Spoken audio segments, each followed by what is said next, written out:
지만은 그 기존의 경찰청장, 그러니까 윤석열 정권에서 경찰청장 자체가 수사 대상이었지 않습니까? 내란과 관련돼서 수사가 된 상태에서는 파면이나 해임이 안 되는 상황이었습니다. 그렇기 때문에 장기간 후임 경찰청장 임명이 좀 어려운 상황이었고, 이후 이재명 정부 출범 이후에 본격적으로 수사기관 그다음에 검찰 관련돼서 개혁이 이루어지면서. 수석님, 이재명 정권 출범이 뭐 한 3개월 됐습니까? 아니잖아요. 1년 반 넘지 않았습니까? 예, 의원님, 근데 출범되고 나서 작년 한참 동안을 당시 경찰청장에 대한 수사가 이루어지기 때문에 임의로 파면이 어려운 상황이었어요. 수석님, 또 하나 이렇게 여쭤보죠. 지금 검찰이 없어지잖아요. 공수처로 바뀌죠. 그러면 검찰까지 없애는 상황에서 경찰이 수장을 이렇게 오래 비워두는 것, 경찰은 제대로 운영됩니까? 그러니까 제주청 차장 같은 건 왜 비워둡니까?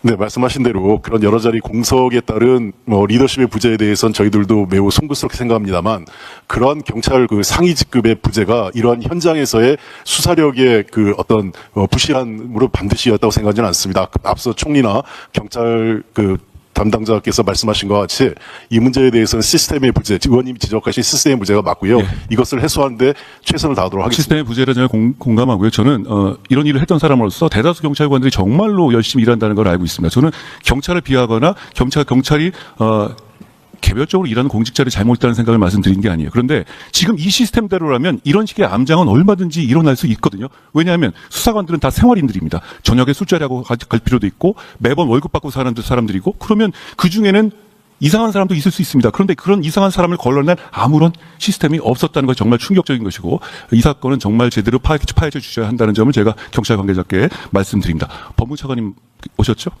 네, 법무부 차관 대참하고 있습니다. 10월 2일부터 경천동지하게 세상이 바뀌고 저는 지옥문이 열린다고 했는데요. 준비 잘 되고 있습니까? 정말 자신 있어요? 여기서 구멍 안 나게? 80년 동안 있었던 제도에서 구멍이 안 날 자신 있어요? 부작용과 혼란을 입법된 범위 내에서 부작용과 혼란을 최소화하기 위해서 정부 관계자들이 모두 애를 아니 근데 이 부작용과 혼란을 왜 알아서 그 아가리 속으로 들어가죠? 자, 이렇게 물어보겠습니다. 검찰 수배 사건 있죠? 지명 수배. 있습니다. 자, 그런 사건 중에서 중범죄 사건이 무슨 제주에서 잡혔다고 치자고요. 많이 일어난 일이죠? 그럼 지금까지는 어떻죠? 이 사람은 지명 수배되면 검찰 수사관이 데리고 오고 검찰 단계에서 체포 당시로부터 48시간 안에 영장 청구를 결정해야 되잖아요. 그렇습니다. 그렇게 굉장히 바쁘게 움직였죠. 지금은 그럴 수 있습니까? 10월 2일부터는 안 되죠.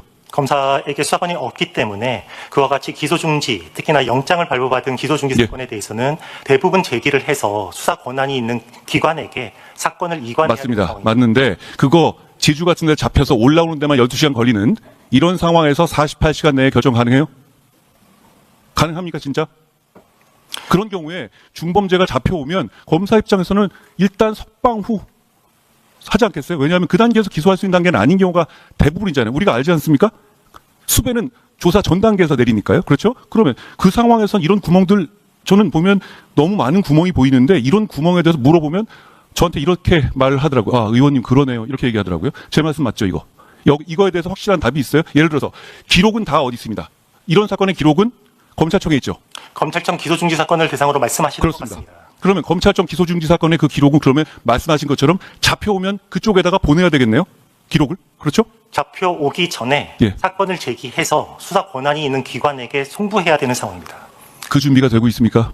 그 준비를 대검에서 기준을 마련을 했고 9월 중에 사건을 제기를 해서 체포영장이든 신병이 잡혀오는 사건에 대해서는 수사기관에 넘겨야 되는 상황입니다. 10월부터인데요. 그러면 그 여부가 지금같이는 이 48시간 제도는 검찰이 수사한다는 전제하에서 그 시간을 저는 마련하는 거라고 봐요. 그런데 지금 이렇게 잡혀오면 넘어오고 핑퐁해서 왔다 갔다 하는 시간까지 감안한다면 이게 운용될까요?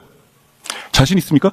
기존에는 검찰 수사관이 가서 직접 신병을 데리고 왔습니다만 이제는 경찰에 사건을 넘겨서 예. 경찰이 48시간 내에 체포영장을 왜 이래야 되는 거죠, 이거? 네. 또 하나. 신병 여부를 자, 좋습니다. 구속 피의자가 경찰 단계에서 구속 피의자가 넘어오면 예를 들어서 경찰 단계에서는 조금 애매하게 자백을 해놓고 그런 다음에 검찰 단계에서 한 구속 기간 며칠 남겨놓고 얼른 알리바이를 된다든가 CCTV를 얘기한다든가 그랬을 경우에 지금까지는 검사가 그냥 수사관이 직접 그 CCTV를 까봤죠. 그렇습니다. 앞으로는 그렇게 못하죠. 못합니다. 그럼 그거 다시 경찰로 보냅니까?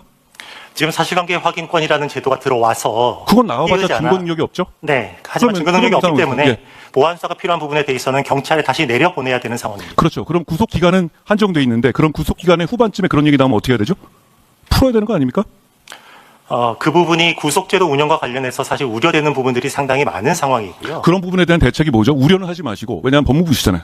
그 부분에 대해서는 첫 번째로는 보안 수사 요구의 형태를 기존에는 경찰에 내려보내는 형태로만 했습니다만 병존적 보안 수사 요구를 활용을 해서 경찰관과 수사 협력을 강화해서 제가 무슨 소리인지 못 알아듣겠습니다. 제가 못 알아들으면 이거는 병존적인 수사협력 체제요? 그건 그냥 잘해보겠다는 얘기밖에 안 되는데요?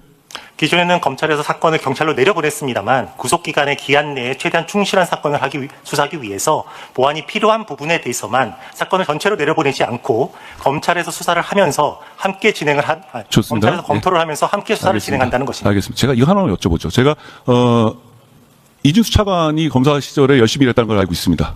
자, 이렇게 여쭤보죠. 진짜 대통령 사건 공소 취소해도 되는 거예요? 본인 정말 그렇게 생각해요? 그 점에 대해서는 지금 제가 이 자리에서 어떤 결론과 답변을 법무부에서 무슨 위원회 같은 거 공소 취소 특공대 비슷한 위원회 만들었잖아요. 그거 괜찮다고 보세요? 그 점에 대해서는 아시다시피 국회에서 국정조사가 있었고 국정조사에서 제기된 의혹들에 대해서 차관님, 확인이 필요하다는 차관님, 요청이 그동안에 정치인들 사건에 대해서는 누구나 문제 제기를 해왔고 누구나 정치 수사라고 해왔어요. 그런데 다 이렇게 해왔습니까? 법무부에서 알아서 다 이렇게 해왔어요. 한 번이라도 그런 적 있어요? 저는 기억이 못합니다. 제가 장관도 해봤잖아요. 제가 그리고 몇십 년 검사해봤지만 이런 걸 보지 못했어요. 사례가 있습니까? 없죠? 네, 기존에 그렇게 했던 사례들은 많지 않습니다. 자, 정무수석께 하나 여쭤보겠습니다. 대한민국은 삼권 분립의 나라잖아요. 삼권 분립에서 우위를 가진 삼권이 있습니까? 다른 이권에 비해서? 그렇지 않습니다. 예, 그러면 헌법상에서 자, 이렇게 국회로부터 여쭤보겠습니다. 시작돼 있죠. 자, 조희대 대법원장이 손봉기 대법관 후보를 제청했는데 그거 반려하시거나 반려할 계획을 검토하고 계십니까? 아직 최종적으로 확정되지 않은 상황이기 때문에 인사권자인 대통령께서 여러 가지 상황을 검토 중에 있습니다. 예, 정답을 말씀하시는 건데 제가 이거 여쭤보죠. 그러면 손봉기는 왜 안 되고 김민기는 왜 꼭 시켜야 하는 겁니까? 그것은 제가 인사권자가 아니기 때문에 말씀드리기 어렵습니다. 다만 여러 가지 인사권자께서는 다양한 상황, 내용과 인사 적절성 여부를 검토하게 돼 있고요. 예, 다만 이게 어떤 의미인지 우리가 아니까 저는 이 정도로 하겠습니다. 그리고 산업부 장관 계십니까? 외교부 장관께서 제가 이걸 여쭤봤어요. 여한구 통상교섭본부장 이렇게 어려운 시기에 장수를 갑자기 이유 없이 잘라고 설명도 안 하고 있는데 이거 미국에는 설명했냐? 그랬더니 미국에는 아마 산업부 장관이 설명할 거다. 그리고 제가 그 이유를 대라. 그건 개인적인 이유라 하더라도 국민이 알 권리가 있다. 미국은 알고 왜 우리 국민은 몰라야 하냐라고 말씀드렸습니다. 그랬더니 정확하게 김정관 장관이 돌아오는 대로 설명해서 적절하게 하실 거라고 했습니다. 설명해 주십시오. 그 본부장 교체에 대해서는 좀 미국에 가서 교체에 대해서 설명을 드렸습니다. 근데 미국하고의 관계에서 더 중요한 건 통상 관계가 아마 우려하시는 대로 그런 부분일 텐데 그런 부분에 장관님, 자 이렇게 여쭤볼게요. 개인적인 비위입니까? 아니면 공적인 마찰입니까? 저희가 듣기로는 일신상의 이유로 알고 있습니다. 자 그러면 국민들이 많이 이미 보도되고 했다시피 술자리에서 어떤 비위 같은 겁니까? 이거 대단히 높은 고위직이 갑자기 하루아침에 날아갔어요. 이 정도는 알아야 하신다고요, 국민들께서? 당연히 아실 것 같은데요? 어떻습니까? 구체적인 개인 신상 관련 사항은 확인해 드리기가 어렵습니다. 그게 어떻게 개인 신상 상황입니까? 장관이 예를 들어서 성추행 문제로 내려온다면 정부가 비판받아 마땅할 공적 사안이지 그게 그 개인 문제입니까? 어떻습니까? 여러 가지 논란이 있는 걸로 알고 있습니다. 논란이 있는 거라는 건 제가 말씀하신 취지를 부인하시지는 않는 거네요? 그게 뭐 사실관계라든지 여러 부분에서 논란의 이유가 있기 때문에 지금 답변 드리기는 어렵습니다. 예, 외교부 장관께 여쭤보겠습니다. 미국이 지금 트럼프 대통령이 말하고 이런 뉘앙스들이 보면 북한에 대한 비핵화를 사실상 포기한 것 같은 뉘앙스를 보이고 실제로 북미 대화를 위해서 북한 비핵화의 포기와 완전한 비핵화의 포기와 주한미군 감축까지도 할 수 있다라는 분석이 미국에서 오늘 나왔습니다. 자, 실제로 이런 상황입니까? 미국 어디에서 그런 게 나왔습니까? 보도가 됐습니다. 자, 그럼 다시 어디 나왔는지 빼고요. 그럼 그런 상황입니까? 아닙니까? 그건 아닌 것으로. 그럼 미국도 아직도 완전한 비핵화 목표를 바꾼 게 없습니까?